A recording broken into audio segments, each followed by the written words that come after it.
Agus Gumiwang Kartasasmita menyatakan tidak maju bursa Ketua Umum Golkar. Nama Bahlil Lahadalia Santer terdengar akan menempati kursi Golkar 1. Jelang peringatan HUT ke-79 Republik Indonesia, Presiden Joko Widodo menyematkan tanda jasa dan tanda kehormatan kepada 61 tokoh.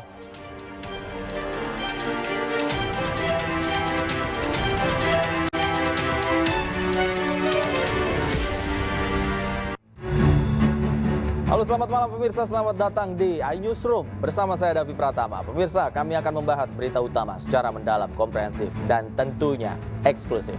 Sebagai pembuka iNewsroom kali ini kami memiliki informasi. Hari ini Ketua Umum DPP Perjuangan umumkan 305 bakal calon kepala daerah di Pilkada serentak 2024. Pengumuman dilakukan di kantor DPP PDI Perjuangan di Jalan Diponegoro, Jakarta. Acara dipimpin langsung oleh Ketua Umum PDI Perjuangan Megawati Soekarnoputri. Dalam keterangannya, PDI Perjuangan telah pastikan mengusung Edi Rahmayadi untuk bertarung di Sumatera Utara melawan Bobi Nasution. Selain Sumatera Utara, ada 305 kepala daerah lainnya yang akan diumumkan. Namun hingga kini PDI Perjuangan belum mengumumkan calonnya di kota-kota besar di Pulau Jawa.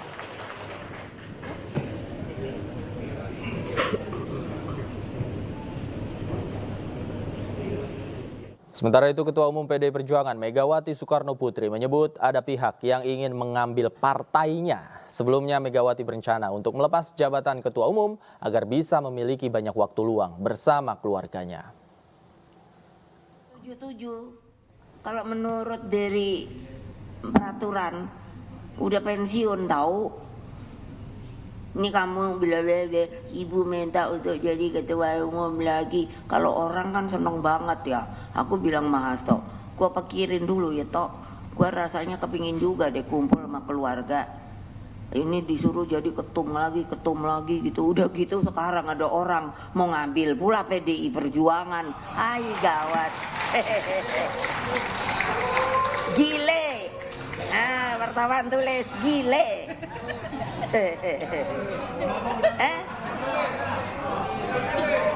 Apa? Enggak dengar. Ya bilang tuh Adian nemeni wartawan adik-adik kamu nih melempem semua. Dia nggak ngerti harga kehormatan. Iya, aku dengar gitu. Tadinya gua mau pensiun, saya udah punya cicit kan. Aduh cicitku lucu banget. Aduh jadi apa ya darling saya. Tahu-tahu disuruh jadi ketua umum tapi nggak nurut semua. Ngapain ya gua nggak nurut? Gitu dengar. Ini akan diambil nih kayaknya PDI Perjuangan. Saya mau jadi ketua umum lagi. Keren apa enggak? Ayo. Bener enggak? Loh. Tapi kan mesti turut perintah saya, no. Iya makanya manis-manis aja sama saya. Lo mau gosok-gosok orang, lo gosok deh wartawan. Keren gak? Nih mau 17 Agustus lo, gua jadi gila dah. Gila, dipikirnya saya takut. Lo keren. Kalau saya dipanggil sama KPK, kamu pada ngikut semua ya. Gile.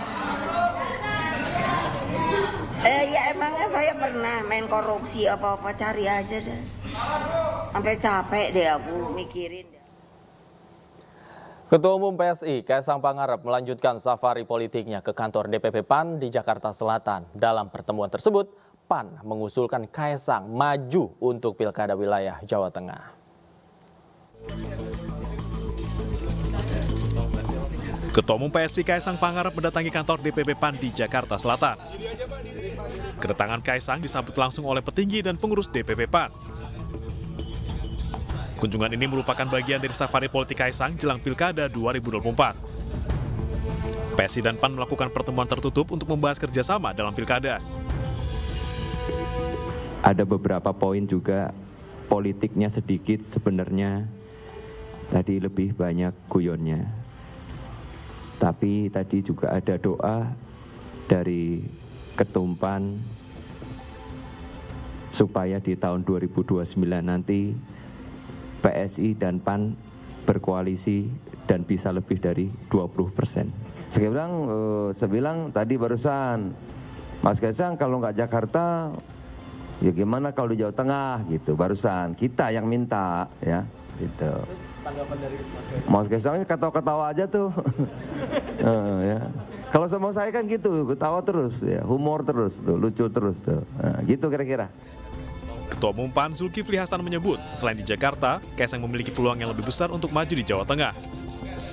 Selain itu, PAN juga mengundang Kaisang untuk hadir dalam Kongres PAN pada 23 Agustus 2024. Dari Jakarta, Hadisti Arifah, Iriansyah, iNews melaporkan. Jelang peringatan Hari Ulang Tahun ke-79 Republik Indonesia, Presiden Joko Widodo menyematkan tanda jasa dan tanda kehormatan kepada 61 tokoh di Istana Negara Jakarta pada hari ini.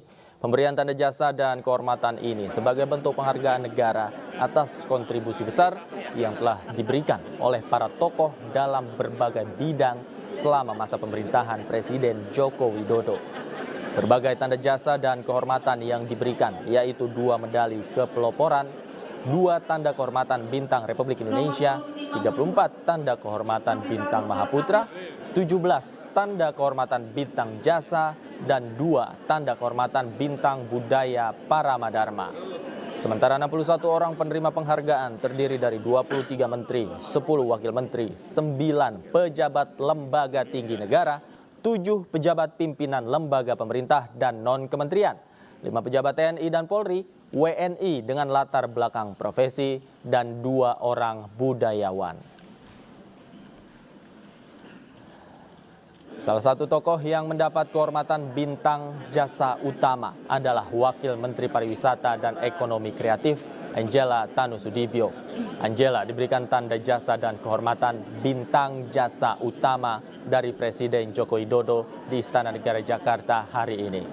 Angela berkontribusi di bidang pariwisata dan ekonomi kreatif selama masa pemerintahan Presiden Joko Widodo.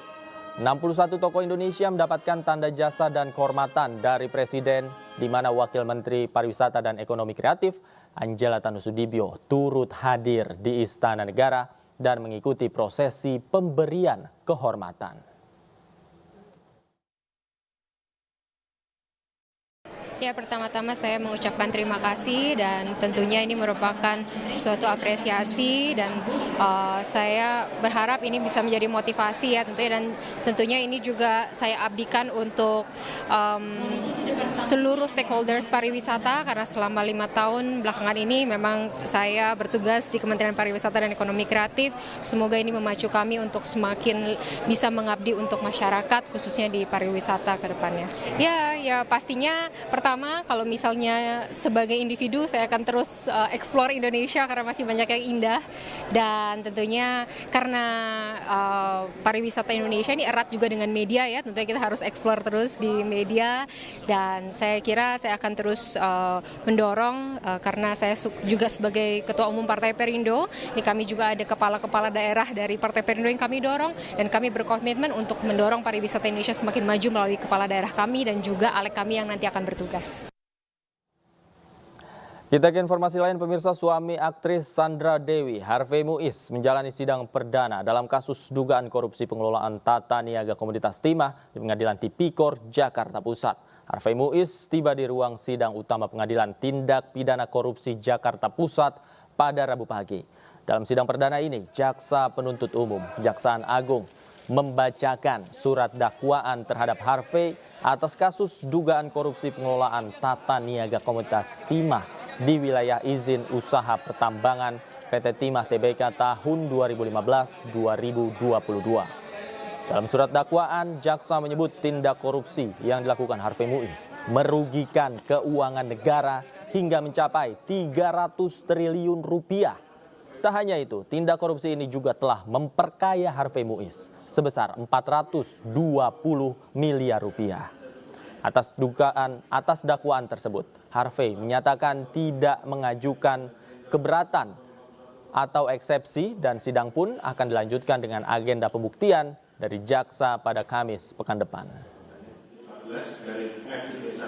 memperkaya terdakwa Harvey Muiz dan Helena setidak-tidaknya 420 miliar rupiah yang merugikan keuangan negara sebesar 300 triliun 3 miliar 263.938. Kami ulangi, 3 triliun 3 miliar 263.938.131 rupiah dan 14 sen berdasarkan laporan hasil audit perhitungan kerugian negara perkara dugaan tindak pidana korupsi tata niaga komoditas timah di wilayah izin usaha pertambangan atau IUP PT Timah TBK tahun 2015 sampai dengan tahun 2022 nomor PE 04.03 garing S garis datar 522 garis miring D5 garis miring 03 garis miring 2024 tanggal 28 Mei 2024 dari Badan Pengawasan Keuangan dan Pembangunan Republik Indonesia atau BPKRI. Perbuatan tersebut dilakukan dengan cara-cara sebagai berikut. Kami Siap. Saya ulangi lagi yang mulia. Saya mengerti tentang dakwaannya dan saya mohon izin untuk melanjutkan ke tahap selanjutnya kalau diperbolehkan, ke tahap pembuktian. Tidak mengajukan eksepsi. Iya, tidak mengajukan eksepsi. Itu ya. Oke. Mantan Kadis SDM Bangka Belitung, Supianto, menjadi tersangka baru dalam kasus korupsi komoditas timah di wilayah izin usaha pertambangan atau IUP. Saat digiring menuju mobil tahanan, Supianto menangis dan mengaku dirinya tidak bersalah. Pak, kenapa Pak nangis Pak? Kok sedih banget Pak? Saya nggak salah, saya tidak salah. Kenapa Pak? Kok nangis Pak? Salah siapa Pak? Mantan Kadis ESDM Bangka Belitung Supianto menangis saat digiring menuju mobil tahanan usai ditetapkan sebagai tersangka dalam kasus korupsi komoditas timah. Penetapan tersangka dan juga penahanan selama 20 hari ke depan dilakukan usai penyidik dari Jaksa Muda Pidana Khusus menemukan bukti permulaan yang cukup. Kapus Penkum Kejaksaan Agung Harli Siregar mengatakan Supianto berperan melakukan pemufakatan jahat dengan pihak lain dalam penyusunan rencana kerja dan anggaran biaya.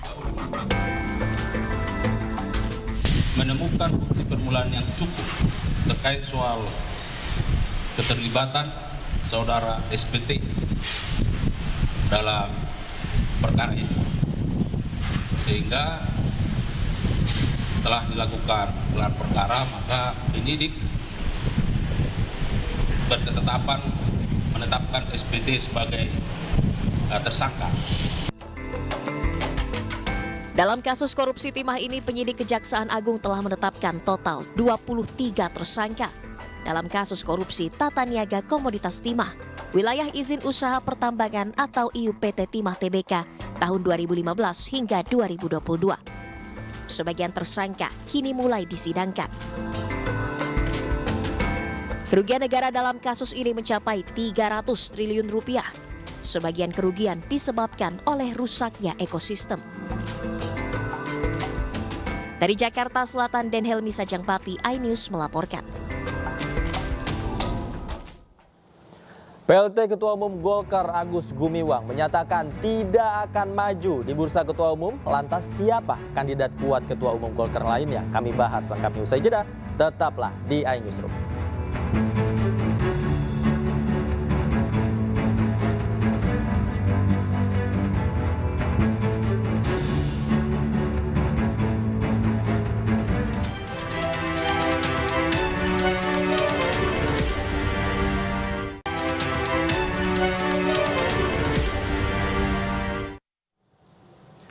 Kembali di Newsroom, pemirsa, ditunjuk sebagai PLT Ketua Umum Golkar Agus Gumiwang Kartasasmita menyatakan tidak akan maju sebagai Ketua Umum pada Munas Golkar mendatang.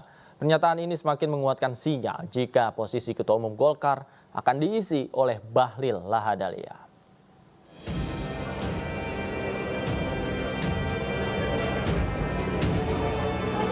Agus Gumiwang ditunjuk sebagai pelaksana tugas Ketum Golkar pada rapat pleno yang berlangsung tadi malam. Agus menggantikan posisi Erlangga Hartarto untuk sementara sampai musyawarah nasional partai berlambang beringin ini terlaksana pada 20 Agustus 2024 mendatang. Agus Gumiwang sejatinya merupakan salah satu kandidat kuat untuk mengisi posisi ketua umum partai. Namun dirinya mengaku tidak akan mencalonkan diri. Munas itu yang pasti akan dijadikan forum untuk memilih ketua umum baru, ketua umum definitif. Saya tidak maju. Selain Agus Gumiwang, sosok Bahlil Lahadalia menjadi kandidat kuat lainnya. Bahkan Ketua Dewan Pembina Bapilu Partai Golkar, Idrus Marham, menyatakan saat ini 34 DPD Provinsi sepakat mendukung Bahlil sebagai Ketua Umum pengganti Erlangga Hartarto.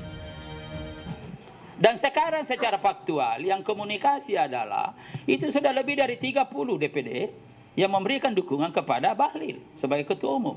Itulah sebabnya mungkin sudah 33, yang lain ini mungkin hanya masalah teknis saja. Dan saya punya keyakinan nanti lengkap menjadi 38. Pernyataan gamblang Agus Gumiwang untuk tidak akan mencalonkan diri sebagai Ketum Golkar seakan memberi jalan mulus bagi Bahlil Lahadalia mengisi posisi yang ditinggalkan Erlangga Hartarto. Tim Liputan iNews melaporkan.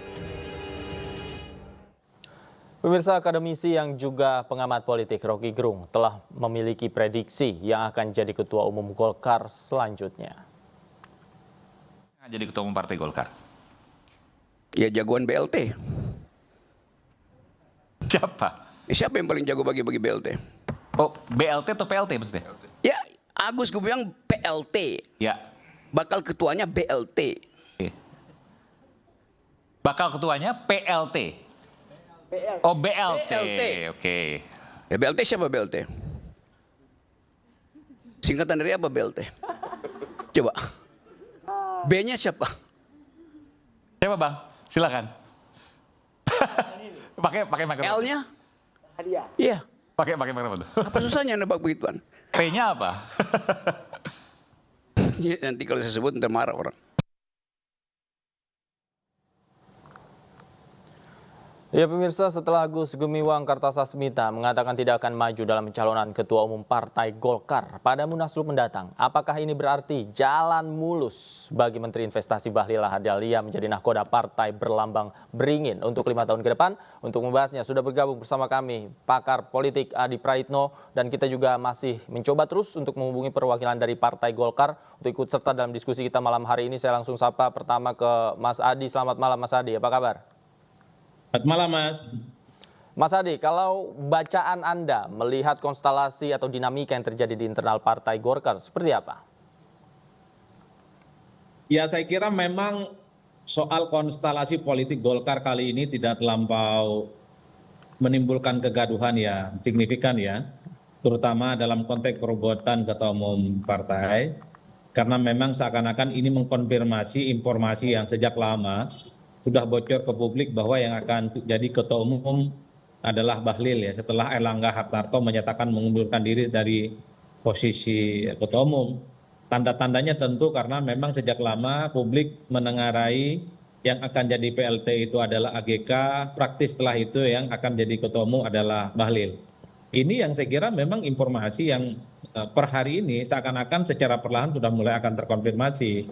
Yang menjadi agak sumir itu karena memang biasanya kompetisi dalam konteks perebutan Ketua Umum Golkar ini kan selalu menimbulkan kegaduhan dan bahkan dengan cara-cara yang cukup keras ya, satu sama yang lain antar kandidat, melibatkan elit-elit Golkar yang saya kira memiliki jam terbang dan portofolio yang cukup luar biasa.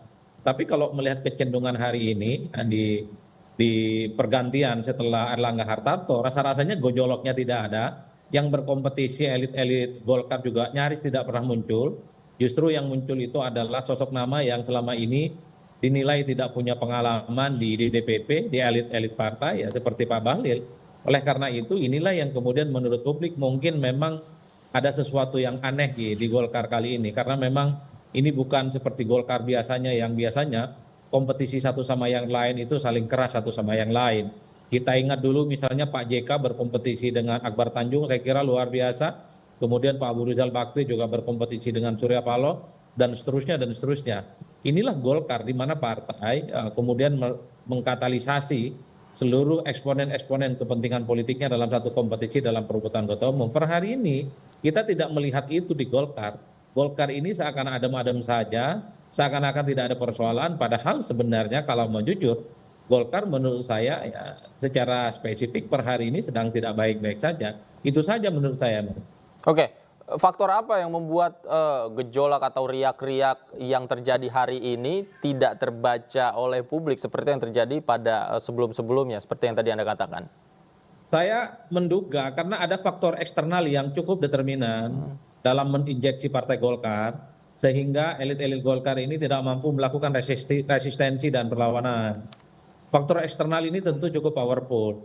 Indikasinya misalnya bisa dilihat dari faktor kemunduran Pak Erlangga Hartarto.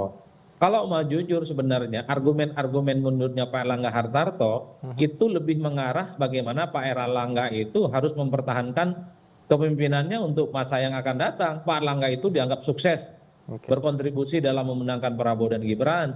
Pak Erlangga itu dianggap sebagai sukses misalnya meningkatkan elektabilitas Golkar di 2024. Itu kan argumen-argumen yang mestinya memperkuat posisi Pak Erlangga Hartarto. Dan pada saat yang bersamaan tak ada desakan-desakan dari internal Golkar seperti beberapa waktu yang lalu misalnya tentang mempercepat Munas Golkar ataupun Munaslup. Tak ada misalnya kader-kader Golkar yang meminta Erlangga Hartarto itu untuk mundur dari jabatan politiknya mengingat posisi ketua umum cukup lama. Jadi dalam konteks dan kancah politik internal sebenarnya gejolak yang terkait dengan pergantian Erlangga Hartarto itu tidak ada. Tiba-tiba Erlangga Hartarto ini mundur, tak ada angin, tak ada hujan, tak ada geledek, tiba-tiba dinyatakan mundur. Artinya apa? Ada kekuatan luar biasa yang cukup powerful, yang di luar kekuatan Erlangga Hartarto yang kemudian membuat Erlangga ini mundur gitu ya. Kenapa saya sebut begitu? Apapun judulnya, Pak Erlangga ini adalah ketua umum Golkar, pemenang pileg di 2024 yang runner up. Pak Erlangga ini adalah Menko Perekonomian. Saya kira posisinya cukup strategis. Dia levelnya itu cuma di bawah wakil presiden dan cuma di bawah presiden. Di atas itu semua saya kira level posisi politiknya di atas rata-rata. Oleh karena itu wajar kalau kemudian sebenarnya mundurnya Pak Erlangga ini pasti ada faktor determinan yang disebut dengan faktor eksternal yang mungkin ada anasir-anasir dengan kekuasaan politik saat ini. Oke. Faktor eksternal apa? Desakan-desakan seperti apa? Nanti kita lanjutkan dialognya, Mas Adi. Namun sebelum itu kita punya informasi mundurnya Erlangga Hartarto dari jabatan Ketua Umum Golkar masih menimbulkan tanda tanya besar. Nah, benarkah Erlangga mundur karena skema yang telah dirancang sedemikian rupa?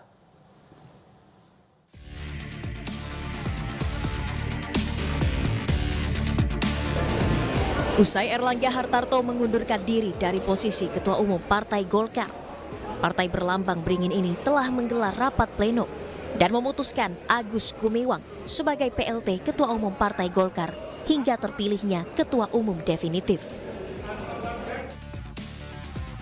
Sejumlah nama mencuat sebagai kandidat Ketua Umum definitif di Munaslup Partai Golkar yang akan digelar dalam waktu dekat.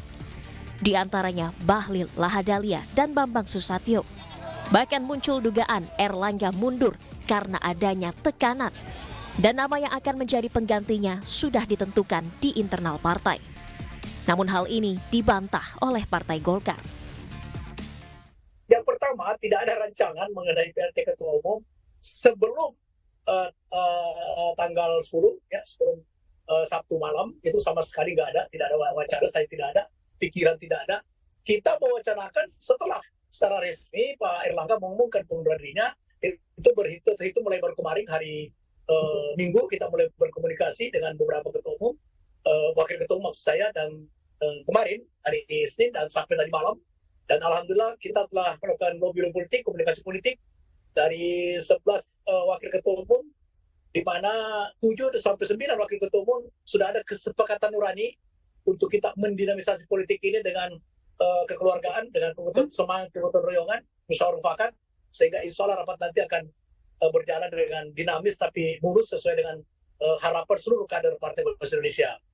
Kita tidak melihat ada intervensi kekuasaan dalam hal ini. Kenapa? Pak Erlangga baik secara pribadi maupun ketua Partai Golkar itu sangat dekat dan sangat komunikatif dengan Presiden Jokowi dan Presiden terpilih pasangan Prabowo Gibran, itu sangat komunikatif dan sangat kekeluargaan. Pak Nurdin tidak salah mengatakan itu, tapi kami sebagai pengamat, sebagai akademisi harus jujur. Tidak mungkin intervensi itu ada lalu dikatakan ada. Ya pasti akan berkata yang lain. Tetapi kalau kita lihat kronologinya ya, kalau saya bahas skemanya, Pak Erlangga mundur. Ya, kita lanjutkan diskusi kita bersama Mas Adi. Mas Adi, kalau boleh dikatakan, apa sebenarnya faktor eksternal, kekuatan yang luar biasa yang bisa membuat seorang Erlangga Hartarto meletakkan kursi di nomor 1 Golkar? Ya tentu faktor kekuasaan politik yang mampu mengorkestrasi seluruh instrumen-instrumen politik di negara ini, termasuk instrumen hukum. Karena Pak Erlangga Hartarto ini kan seringkali dikaitkan dengan kasus-kasus hukum tertentu. Dulu sebelum Pak Erlangga menyatakan mundur, sebelum Pilpres khususnya, itu kan juga ada upaya-upaya pemeriksaan misalnya terkait dengan Pak Erlangga Hartarto yang terkait dengan kasus hukum. Jadi hal-hal yang semacam ini dalam banyak hal memang sebenarnya cukup bisa menghambat bagaimana Pak Erlangga Hartarto itu bisa berkompetisi lagi sebagai salah satu kandidat calon ketua umum di bulan Desember. Oleh karena itu saya mengatakan sebenarnya mundurnya Pak Erlangga Hartarto ini desainnya tentu politik tingkat tinggi. Karena kalau desakannya adalah Munaslup, pasti tuduhannya itu ada upaya pembegalan, ada upaya kudeta terhadap Erlangga Hartarto sebelum waktunya. Tapi kalau kemudian Erlangga Hartarto itu mengundurkan diri dengan kesan tak ada intervensi, dengan ada kesan tak ada tekanan-tekanan apapun, inilah yang kemudian bisa menjadi alasan bagaimana Golkar bisa mempercepat Munasnya. Sehingga pergantian Pak Erlangga itu tidak harus dilakukan di bulan Desember, tapi kemudian dilakukan sebelum Agustus, sebelum pendaftaran Pilkada serentak secara nasional. Ini adalah politik tingkat tinggi, Mas. Artinya apa? Hanya dengan cara Pak Erlangga mundur, itulah yang kemudian menjadi alasan bagaimana itu Munas dilakukan bukan di bulan Desember, tapi di bulan Agustus. Itu kan tujuannya sama. Oleh karena itu bagi saya sebenarnya dinamika semacam ini di Golkar adalah perkara biasa. Karena suksesi kepemimpinan di elit Golkar itu adalah suksesi yang selalu menimbulkan gemuruh, konfrontasi dan saling berhadapan-hadapan antar calon. Bagi saya dalam konteks itu nggak ada persoalan. Yang mau jadi ketua itu Pak Bahlil, Pak AGK, Pak Bamsud atau siapapun nggak ada persoalan. Yang menjadi persoalan itu sebenarnya adalah kalau kemudian muncul anasir-anasir eksternal yang mencoba untuk mengontrol dan mengendalikan Partai Golkar. Ini kan nggak sehat secara demokrasi. Kalau mengontrol dan menghadirkan Golkar itu adalah kader-kader Golkar, nggak ada masalah. Nah yang dikhawatirkan ini ada pihak eksternal yang mencoba untuk mengontrol bagaimana kepemimpinan Golkar di masa yang akan datang. Bahkan nanti mungkin di Munas akan muncul orang-orang baru, figur-figur baru yang bukan tokoh Golkar, kader Golkar, tapi dia juga menjadi bagian penting yang ada di Golkar. Kita tinggal cek siapa orangnya nanti. Saya menduga bahwa sepertinya di Munas Golkar itu akan muncul nama-nama baru, sosok-sosok baru, bukan kader Golkar, tapi mungkin akan menempati posisi strategis di Golkar. Inilah yang kemudian menebalkan satu keyakinan bahwa orkestrasi mundurnya Erlangga itu bukan hanya karena dia ikhlas lillahi ta'ala ingin mundur, tapi karena ada upaya bagaimana aktor-aktor politik di luar Golkar mengendalikan dan juga menjadi bagian di dalamnya untuk masa yang akan datang. Baik, kita lihat nanti akan seperti apa. Betulkah kata Mas Adi akan ada aktor-aktor baru di dalam tubuh Golkar? Kita lihat bersama-sama nanti dinamikanya seperti apa. Terima kasih Mas Adi, sayang sekali sampai sesi kita berakhir perwakilan dari Partai Golkar juga tidak bisa bergabung bersama kita. Terima kasih Mas Adi, selamat malam. Sehat selalu. Mas Davi. Tim kuasa hukum 6 terpidana kasus Vina dan Eki mengajukan peninjauan kembali di Pengadilan Negeri Kota Cirebon, Jawa Barat. iNewsroom segera kembali.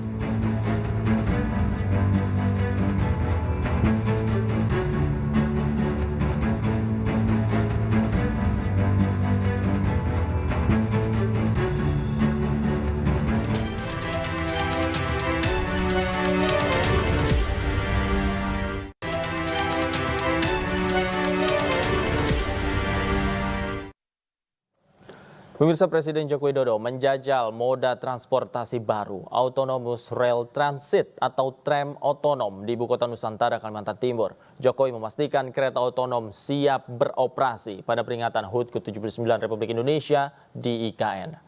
Presiden Jokowi didampingi sejumlah Menteri Kabinet menaiki tram otonom dari depan Istana Negara IKN menempuh rute yang meliputi beberapa titik penting di kawasan inti pemerintahan Ibu Kota Nusantara dengan waktu tempuh sekitar 7 menit. Jokowi menyampaikan bahwa moda tram otonom merupakan komitmen pemerintah menerapkan transportasi berbasis energi hijau di IKN. Tram otonom ini dipastikan siap digunakan pada perayaan HUT ke-79 Republik Indonesia di IKN dan akan dioperasikan untuk melayani antar jemput tamu dan masyarakat yang mengikuti perayaan.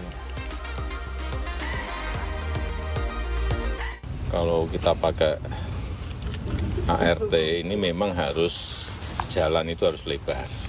Dan jalan di IKN memang sudah didesain lebar, memang cukup untuk itu.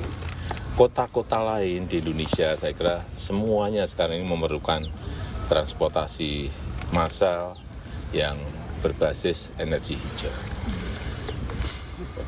Kota-kota seperti Surabaya, kemudian Makassar, Medan, Bandung, saya kira sudah memerlukan transportasi massal seperti ini. Kalau kita pengen, ini kan harganya kira-kira 70-an miliar satu unit ya, satu unit rangkaian kira-kira 70. Presiden Joko Widodo meresmikan Plaza Seremoni Sumbu Kebangsaan IKN di kawasan Ibu Kota Nusantara, Kalimantan Timur. Pembangunan Plaza Seremoni Sumbu Bangsa merupakan konsep nyata keharmonisan manusia dengan Tuhan, alam, dan sesama. 2, 1.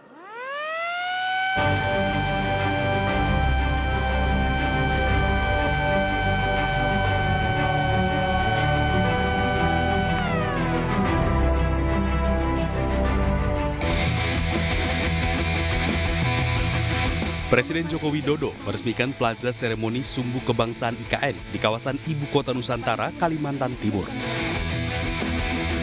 Presiden didampingi beberapa Menteri Indonesia Maju, diantaranya Mensesnek Pratikno, Sekretaris Kabinet Pramono Anung, dan Menteri PUPR Basuki Hadi Mulyono. Dalam peresmian tersebut, Jokowi menyebutkan Plaza Seremoni Sumbu Kebangsaan IKN dibangun sebagai konsep nyata keharmonisan antara manusia dengan Tuhan, alam, dan sesama. Sumbu Kebangsaan ini merupakan ruang terbuka yang menggambarkan keharmonisan hubungan antara manusia dengan Tuhan, manusia dengan alam lingkungan, dan manusia dengan sesamanya. Saya berharap kehadiran Sumbu Kebangsaan yang dilandasi filosofi keluhuran hubungan Tuhan, manusia, dan alam ini akan menjadikan Ibu Kota Negara Nusantara sebagai kota yang harmonis, nyaman, dan damai. Jokowi juga menambahkan selain membangun infrastruktur dasar, fasilitas pendukung untuk melengkapi keistimewaan Ibu Kota Nusantara juga sudah dilakukan. Tim Liputan iNews melaporkan. Jelang upacara peringatan kemerdekaan Republik Indonesia, para paskibraka yang akan bertugas menjadi sorotan. Pasalnya ada 18 paskibraka putri yang sebelumnya menggunakan jilbab tidak menggunakannya saat pengukuhan di IKN Selasa kemarin.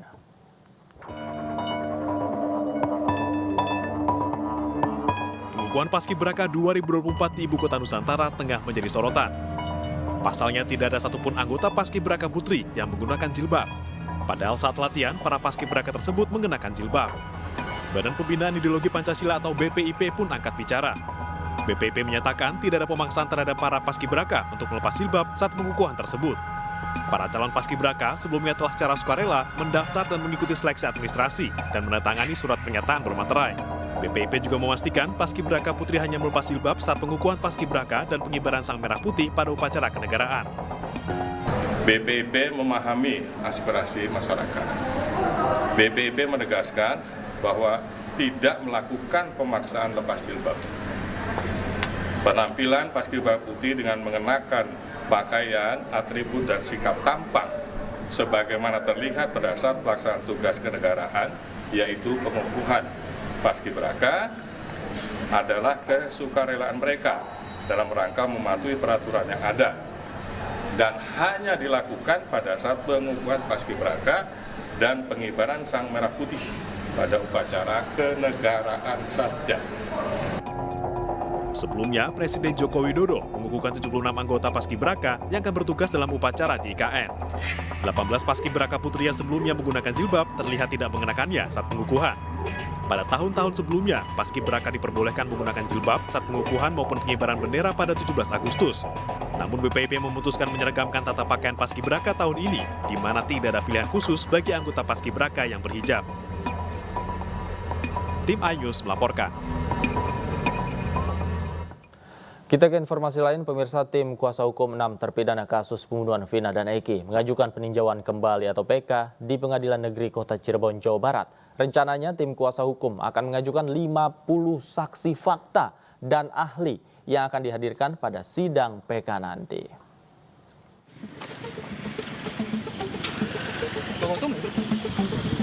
Tim kuasa hukum ke-6 terpidana kasus pembunuhan Vina dan Eki mendatangi Pengadilan Negeri Kota Cirebon untuk mengajukan peninjauan kembali atau PK. Ke-6 terpidana yang mengajukan PK yakni Rivaldi, Eka Sandi, Eko Ramdhani, Hadi Saputra, Jaya, dan Supriyanto. Dalam PK nanti, rencananya tim kuasa hukum ke-6 terpidana telah mengajukan 50 saksi fakta dan ahli yang akan dihadirkan pada sidang PK nanti. Selain itu, terdapat 4 novum atau bukti baru yang juga akan dibawa pada sidang PK nanti. Harapan kami dengan novum-novum yang kami hadirkan sesuai dengan KUHP ya, 263 ayat 2, ada 3 hal novum, kekhilapan hakim, dan juga satu dengan yang lain keputusan yang bertentangan. Itu tiga-tiganya kami dapatkan dan kami hadirkan. Sementara terkait dihadirkannya ke-6 terpidana pada sidang PK nanti, pihaknya telah mengajukan kepada PN Cirebon untuk menghadirkan ke-6 terpidana pada sidang PK nanti. Dari Cirebon, Jawa Barat, Toy Iskandar, iNews melaporkan. Pelaku KDRT suami Cut Intan Nabila ditangkap polisi saat hendak kabur ke Jawa Timur. iNewsroom segera kembali.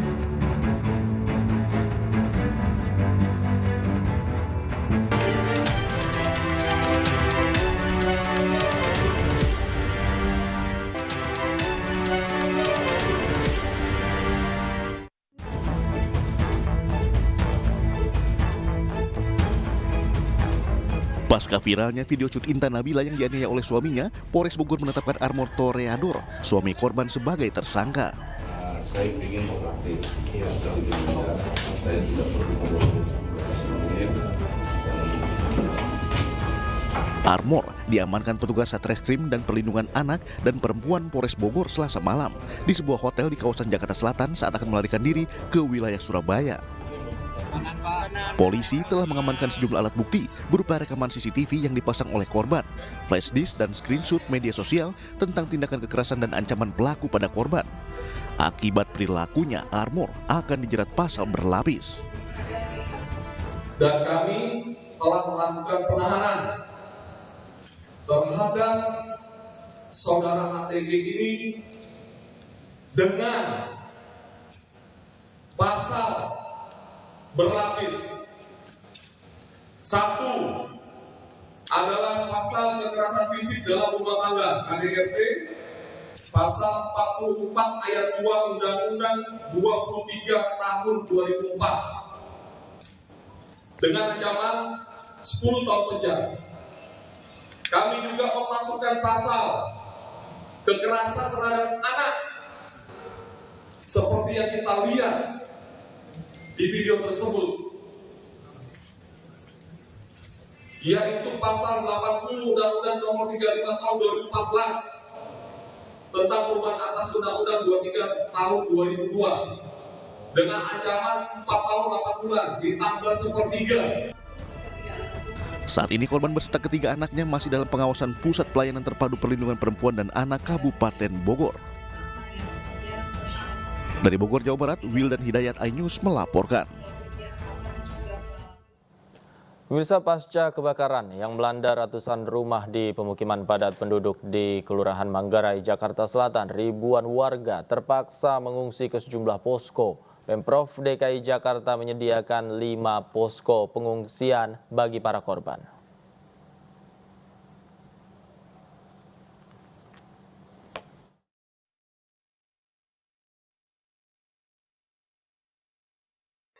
persaingan ini. Jangan, Rekaman CCTV KDRT yang dilakukan suami selebgram Cut Intan Nabila viral di media sosial. Video dugaan KDRT diunggah di akun Instagram @cutintan_nabila. Dari pernyataan Cut Intan di akun pribadinya, Armor sudah beberapa kali selingkuh dan melakukan KDRT selama 5 tahun menikah. Armor diketahui memiliki sifat yang temperamental sehingga beberapa kali melakukan KDRT terhadap korban. Usai menerima laporan dari masyarakat, Kepolisian Polres Bogor melakukan penyelidikan dan menetapkan Armor suami Cut Intan Nabila sebagai tersangka. Sementara itu, sebelumnya polisi mendatangi rumah keduanya di wilayah Cikeas, Kecamatan Sukaraja, Kabupaten Bogor. Kita melakukan pendampingan PPA dari Polres, dan pada saat ini rekan-rekan melihat tadi mau visum ke RSUD, ibunya ke sini, ibunya si suami, jadi ibunya menyarankan keluar dulu. Kami mohon maaf pemirsa, informasi yang baru saja Anda saksikan adalah informasi terkait viral selebgram menjadi korban KDRT yang pelakunya sudah ditangkap. Kita beralih ke informasi selanjutnya pemirsa. Pasca kebakaran yang melanda ratusan rumah di permukiman padat penduduk di Kelurahan Manggarai, Jakarta Selatan, ribuan warga terpaksa mengungsi ke sejumlah posko. Pemprov DKI Jakarta menyediakan 5 posko pengungsian untuk para pengungsi. Dan informasi yang akan hadir ini sekaligus mengakhiri jumpa kita di iNewsroom malam hari ini. Saya Davi Pratama pamit undur diri. Terima kasih, selamat malam, dan sampai jumpa.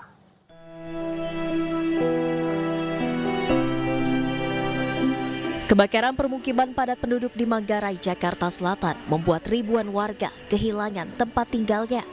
Berdasarkan data terakhir BPBD, sebanyak 3.332 jiwa terdampak akibat kebakaran besar pada Selasa dini hari lalu. Warga terdampak kebakaran pun harus mengungsi di sejumlah posko yang telah disiapkan untuk sementara waktu. Posko pengungsian tersebar di 5 titik, antara lain posko pengungsian RW 06 dan RW 12, posko kereta api bandara, posko SDN 05, posko Pasaraya Manggarai, dan posko Masjid Budi Asih. Sejumlah bantuan diterima masyarakat, antara lain makanan dan pakaian. Namun warga masih membutuhkan bantuan lainnya seperti obat-obatan dan susu balita. Kalau susu sama sekali belum ada. Kalau Pampers alhamdulillah udah ada. Tapi kan paling cuma untuk berapa hari. Itu susu bayi yang belum. Karena balita kita di sini ada 40-an. Ada 40, kami udah mencatatnya tuh balita doang. Untuk balita.